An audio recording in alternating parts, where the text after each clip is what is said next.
So I don't know how much you follow like current events and that kind of stuff, but the Assad regime in Syria collapsed last December.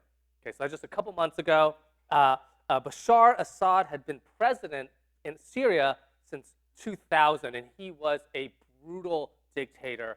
Some of the stories that are coming out after the regime fell is really just heartbreaking. But the Assad family regime lasted a lot longer, right? Because he became the president after his dad. And his father, Hafez al-Assad, became president through a coup in 1971. Okay, so that family had been in power for about 53 years. Right? So imagine being in a country for 53 years under a brutal dictator. And how did the regime collapse? Well, see, there's been a civil war in Syria since about 2011. And Assad was able to maintain power during that civil war because he was backed by Russia. And of course, you know that Russia is in a war with Ukraine right now, and it's not going so well. And so eventually, Russia pulls out of Syria and says, like, hey, we got to focus on our own stuff, so good luck. And of course, once Russia pulls out, a collection of groups, different like factions. It's not just like one group, fighting Assad. A collection of groups that's led by a terrorist organization. That's acronym is HTS. They defeat Assad's forces, often without much fighting. They just kind of like went in, and Assad flees to Russia. So him and his family live in Russia right now, and Syria has a new government that's trying to establish some kind of control in the country, right? And it's a simple, hey, we're in charge now, everybody change all their stuff, we're good. It's often messy and violent. A lot of times when you have regime changes, it's messy and violent. And so last week and 2 weeks ago, a lot of violence started to erupt as this new government is trying to assert their control, right? Because there are still forces around the country that was loyal to Assad. And so the new government forces and a lot of these Assad loyalists have been clashing, and there's been over 1,300 people killed. Most of them are civilian, and a lot of the civilians that get caught in this are Christian groups, right? Because a lot of times there's animosity towards different groups of people, and when there's any sort of unrest, they use that as an opportunity to just like kill people they don't like, right? And so, as you think about this, as you pray, definitely lift up the people of Syria, especially the Syrian Christians who are really hurting right now. And so, we're also in a period of regime change in 2 Samuel, because if you remember from last week, at the end of 1 Samuel, Saul is killed in a battle. Right? And so David had been on the run for well over a decade and is currently living in exile in the land of the Philistines. And God had chosen David to be the next king of Israel. He was already anointed, but there's a lot of power struggles here. And so when we get to 2 Samuel, David begins the process of cementing his power. And this transition is really messy, right? And so what we see in 2 Samuel is not always what happened, God condones, right? But this is just what happens as things go around, right? And also in chapters 1 to 5, and those are the chapters we're in right now, it covers about 7 years, okay? So that's where we're at in 2 Samuel chapters 1 to 5. And before we kind of go into it, let me just give you a quick cast of characters. There's a couple of people that we just haven't really talked about that are really important that you may not know, okay? So on David's side,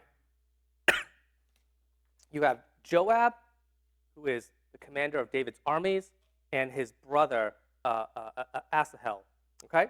And on Saul's side, you have Abner, which is the commander of Saul's army, and Ishbosheth, which is Saul's remaining son. So remember, 3 of Saul's sons were killed in that final battle when Saul was killed, but he still has other kids. So you have that last remaining son. Okay, so those are the characters we haven't really talked about, but that's who they are. So now memorize that. We're going to go in, okay?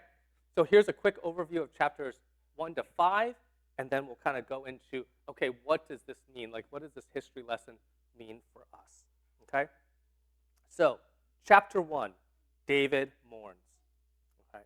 And so David hears about Saul's death. And remember, David's best friend is Jonathan, Saul's son. And so there's this mourning period where David mourns both Saul and Jonathan. Throughout this whole time, as David is running, he had opportunities to kill Saul, but he didn't take them, right? Because David doesn't want to take power, even though this is a role, being king, that God has ordained. David doesn't want to take it by force and through like murder. He's going to let God give it to him, right? So even though Saul is dead, he still mourns for it. And in chapter 1, we get this scene where a man who comes from that battle that Saul died in goes to David, and they find him. He tells David that he found Saul mortally wounded, and that Saul asked him to kill him, and so he kills Saul, right? Now, this is not what happens to Saul. Saul falls with his own sword. But this guy says that thinking that, hey, this is David the new king, his enemies with Saul. Maybe if I tell him this story, I'll get rewarded for it. But again, we know David doesn't want to do that. And so David gets really mad and orders this man to be killed. Okay, so that's chapter 1. Chapter 2 are the house battles, right?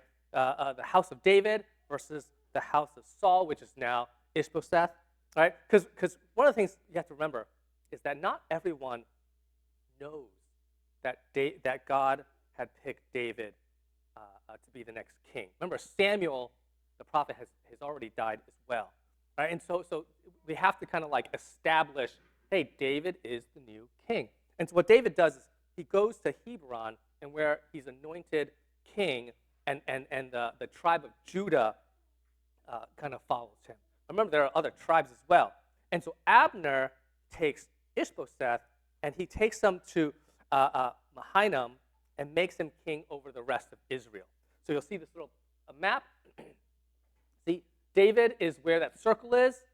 He's kind of like, okay, the tribe of Judah, which is the largest tribe, by power and that kind of stuff, is like, okay, you're our king. But then the rest of the tribes are still kind of like, hey, what's going on here? Like, are we supposed to follow David? Saul was just our king a while back, so okay, maybe we'll go with his son. And so now you have this setup, okay? And so now there's a lot of battles and conflict between the house of David and the house of Saul, which is now Ishbosheth, right? And so the forces battle, and in chapter 2, there's this battle where Abner and Joab, remember Abner is Ishbosheth's a commander, Joab is David's commander. They have a battle. Abner loses, and he's on the run, and Asahel, Joab's daughter, is chasing him, and they're like chasing. I don't know how that works. Is it like cross country? Is it sprinting? Because a lot of this happens really quickly, right? And so Abner's like, hey, stop chasing me. You've won the battle. I've conceded. I am running. Stop chasing me, because I don't want to have to kill you, because I know who you are. I know your brother. It's like, let's just like, you won. Okay, let me just go. And Asahel's like, never. And so Abner's like, fine, kill you, right? Because he had no choice. Joab's not pleased about this, okay? And so the battle ends, and they're like, oh, this is, because keep in mind, back in those days, even now, right? Commanders don't die. It's regular people like us who do all the dying. Right? Commanders are like, oh, well, you got killed like 10,000 of my people. All right, and then they have like tea and they have formal surrenders, right? And so here it's high level people. It's like, ooh, yeah, no, we didn't want this. And it's like, well, what are we gonna do, right? So that's chapter 2. Now keep that in mind. Joab's brother killed by Abner. There's gonna be beef, okay? Chapter 3, Abner and the terrible, horrible, no good, very bad day. Okay, if you are a parent of young children, you'll Know that reference, right? So over time now, as they continue to fight, Ishbosheth, his power declines, right? And David's power increases. And this causes Ishbosheth to kind of go paranoid a little bit. And he accuses Abner of sleeping with one of Saul's concubines. And this is one of those cultural things that we're like, okay, what's the big deal? That act of sleeping with a king's concubine is symbolic. It's symbolic of like usurping the king's power. It's saying like, I'm king now. Right? Yeah, it's gross.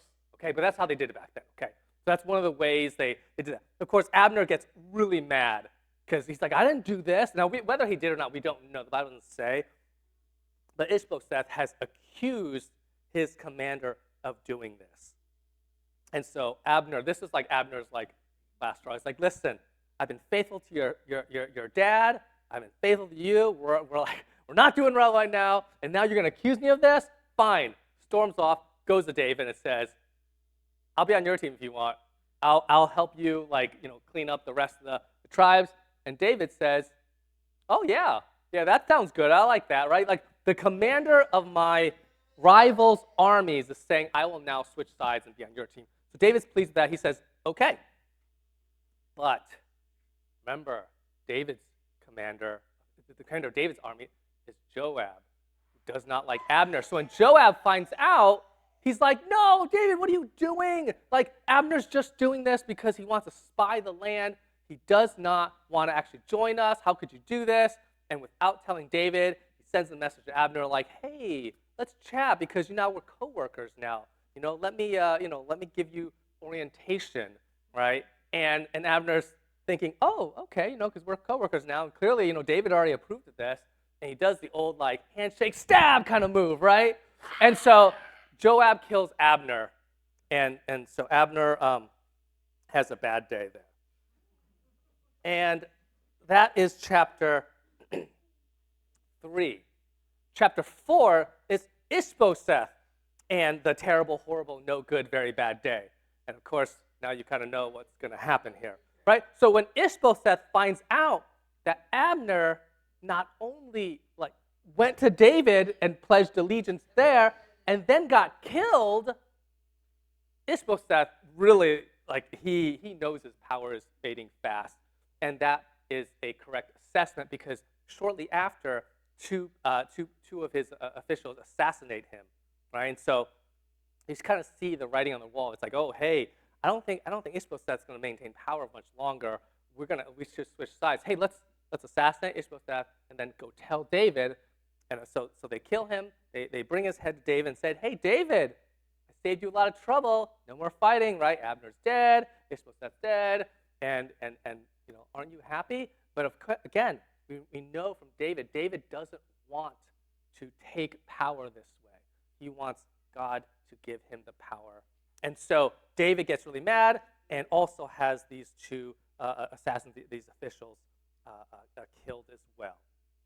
Okay. Chapter 5, right? He who remains, okay? And so now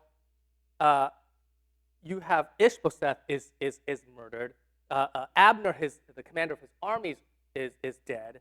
Right? And so the rest of the tribes of Israel just kind of fall in line and are like, well, this is all right. And it's like, we've got to have a king. And so they all rally behind David and make him king. David then, in chapter 5, captures Jerusalem from the Jebusites and makes Jerusalem his capital. Right? And so this is how we get Jerusalem as the capital of Israel. And so when the Philistines hear that Israel's no longer in civil war, because before, you just want to sit back and say, hey, if my enemies are just destroying each other, let them do that. Well, okay, we'll just watch. Get our popcorn ready. Right? But when he realized, oh, David has won, the whole country is now united, Philistines are saying, okay, now we've got to go. And so they attack, and then David wins. And when that happens, that really just cements David's power as he is now the king of Israel. No questions about it, right? He's united the country, and he's defeated their main rival, the Philistines. And that is where chapters 1 to 5 ends. Okay, this is how David goes from, shepherd boy to like killer of Goliath to this man on the run for all these years. Okay, and chapters 1 to 5 takes about 7 years. So this is like about 2 decades of time when we're looking at the story of David, from when he kills Goliath to now. Okay? All right, that was a fun history lesson. What does it mean for us today? Because this was a lot of messiness that we know, and when we sit back and we're thinking, is this how we should run our country? No. The Bible is not condoning any of this. It's just saying this is what happened. So for us today, I think the first thing we have to know is this. God is sovereign in the mess. This is real messy. But God is still sovereign in the mess. No matter how people do things, no matter the decisions that people make that are good and bad, God is still sovereign. Sometimes we look at our world and we get a little bit nervous, we despair a little bit because it is messy. A lot of stuff happening right now. Of course, we can say that for any time. A lot of stuff is always happening that makes us cringe, that makes us a little nervous about like the future of our country, of the world, of our family. We're getting a little nervous. But the thing we have to remember is God is always in control, and God always wins. And so in the messiness of everything, God is still sovereign. Okay? That's the first thing.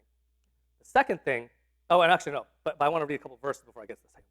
Right? In Psalm 22, verse 27 to 28, it says, all the ends of the earth will remember and turn to the Lord, and all the families of the nations will bow before him. For dominion belongs to the Lord, and he rules over the nations. And then in Colossians chapter 1, verse 15 to 17, the Son is the image of the invisible God, the firstborn over all creation. For in him all things were created, things in heaven and on earth, visible and invisible. Whether thrones or powers or rulers or authorities, all things have been created through him and for him. He is before all things, and in him all things hold together. In Job chapters 38 to 41, it's the part of Job, we'll get to it when we get to Job, way down the line, right? God finally speaks, and it's all about how God is like, hey, you guys have been like arguing over this stuff, but where were you when I created this? It's this whole like speech of how like I'm in control. Like, why would you think that I would do this or whatever? It's just this like incredible speech of God's sovereignty in the midst of the chaos. Okay, so God is sovereign in the mess. The second thing is that God shows grace despite the mess. That God's grace is evident here. I question some of David's decisions. I'm going to be honest. David is actually not one of my favorite characters in the Bible. I know he's a man after God's own heart, and that's wonderful. But like a lot of the stuff he does, like, come on, man. Like, and I think one of the reasons, and this is not like a biblical thing, this is just like a personality thing. I think David's personality and my personality are probably very different. He's a very like passionate guy. You get him mad. I feel like I like to try to be a little bit more like steady and like, hey guys, let's chill out. Let's not, make decisions based on our emotions, and let's just not kill people when you feel like it. Okay, like, can we just do that? And so I struggle with David a little bit, and yet God still gives David a kingdom. Like God's had a plan. He's like, this is how I'm gonna build Israel. He's not perfect, and Scripture definitely does not paint David as a perfect man. And yet God still does that. That's God's grace. Remember, grace is an undeserved gift, right? David doesn't deserve any of this. God chose David, and then and no matter what happens, God still gives David the kingdom, right? A lot of times we worry that our sin will either mess up God's plan or that we'll lose our role in God's plan. The first thing is this. It's actually incredibly arrogant to think that what we do can affect God's plan. That like, oh, I messed up. God's like, no, everything revolved around this person. Like, no, God is sovereign. He will get his stuff done. And so we don't have to worry that our actions are, that when we make mistakes, is somehow going to ruin God's plan. That's not going to happen. But will we lose our role in it? That's definitely a possibility, right? Because God can say, I want you to do this. And here's what's going to happen. It's great for you. Hooray. And you can say, no, I don't want to do that. But I do want to say this. So that's definitely a possibility. But I want to say this, though. God's grace and love are his primary characteristics. Yes, there is consequences for sin. Yes, there is God's wrath and judgment, all that kind of stuff. But his primary characteristic is grace and love. Just think. God pours out his judgment and his wrath on Jesus. He pours it, and remember, it's the word. He pours it out on himself.